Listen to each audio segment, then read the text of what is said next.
మీరు గమనిస్తే గోపాలమిత్రలు గాని ఏ టెక్నీషియన్ ఎవరైనా ప్రెస్ చేయాలి, ఎందుకంటే అక్కడ క్లైటోరిస్ ఫోర్స్ ఒకసారి ఇట్లా ఫస్ట్ అటెంప్ట్ లో క్రాసింగ్ అయిందంటే సక్సెస్ అయింది అంటారు కదా. ఇక్కడ ఎద్దు ఉంది, ఒక ఆవు ఉంది. ఈ ఎద్దు మనం ఆవు మీద క్రాసింగ్ చేసినప్పుడు దాని ప్రక్రియ ఎట్లా జరుగుతుంది అన్న? ఓకే, ఇప్పుడు మనం గమనిస్తే ఒక మంచి బుల్, ఇది మంచి ఎద్దు ఉంది, ఒక ఆవు ఉంది. ఈ ఆవు దీని మీదకి ఏం చేయాలన్నా కూడా హీట్ లోకి వస్తేనే చేస్తుంది.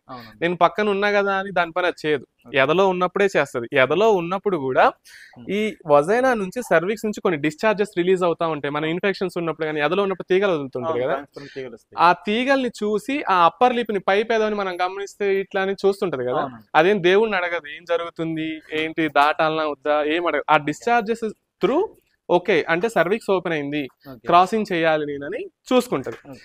ఆ వెయిట్ అంతా కూడా ఇప్పుడు హీట్ లోకి ఉంది, వాళ్ళిద్దరు సమ్మత అయినారు, ఇది నిలబడింది, ఇది క్రాసింగ్ చేస్తుంది కదా. నేను ఒకటి ప్రాక్టికల్ గా నీకు చూపిస్తా. ఇది సర్విక్స్, ఇది సర్విక్స్ అయితే బుల్ క్రాస్ చేసినప్పుడు సెమెన్ అనేది స్పోమ్ అనేది ఇందులోకే వెళ్ళాలి. బుల్ క్రాస్ చేసినప్పుడు స్పోమ్ ఇందులోకి వెళ్తేనే కన్సీవ్ అయింది. మనం ఆర్టిఫిషియల్ ఇన్సెమినేషన్ చేస్తారా మన ఏ టెక్నీషియన్స్ గానీ వెటర్నరీ డాక్టర్ గానీ, వాళ్ళు చేసినప్పుడు కంప్లీట్ గా ఇందులోనే వేస్తారు. ఈ బుల్ క్రాస్ అయినప్పుడు ఇక్కడ పడచ్చు స్పోమ్, ఇక్కడ పడచ్చు, ఇందులోకి కూడా వెళ్ళొచ్చు.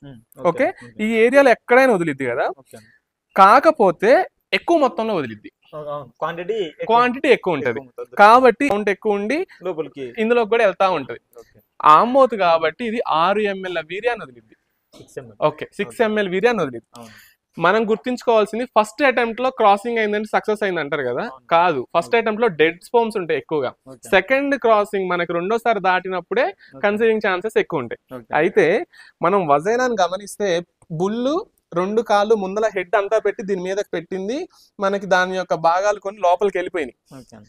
మీరు బాగా గమనియండి, దాటినప్పుడు ఫోర్స్ ఒకసారి ఇట్లాంటిది లోపలికి ఎప్పుడైతే బయట ఎక్కడున్నా కూడా దాని యొక్క అంగం చుట్టుపక్కల ఎక్కడున్నా ఏమి ఫోర్స్ చూపించదు. వజైనాలకు పోయినప్పుడే ఇట్లా అంటది.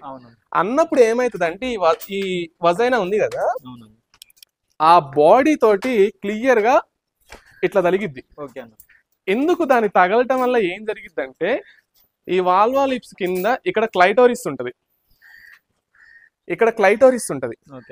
ఈ క్లైటోరిస్ ని ఆమ్మొత్తు తగిలినప్పుడు ఆ సెన్సేషన్, ఆ ఫీలింగ్ తోటి నాకు క్రాసింగ్ అయిపోయింది అన్న ఫీలింగ్ వస్తుంది.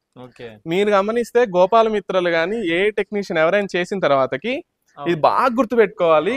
సక్సెస్ అవ్వాలన్నా కూడా ఆఫ్టర్ ఇన్సెమినేషన్ ఈ ఏరియాని ప్రెస్ చేయాలి, ఎందుకంటే అక్కడ క్లైటోరిస్ ఉంటది.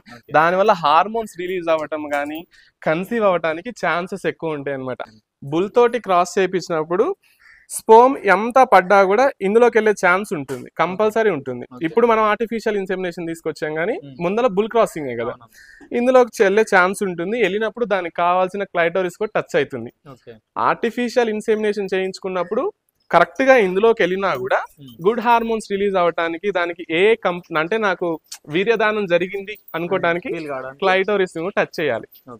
ఎందుకంటే సన్నగా ఉండి దానికి మాన్యువల్ గా ఫీలింగ్ రావటం కోసం క్లైటోరిస్ అని టచ్ చేయాలన్నమాట.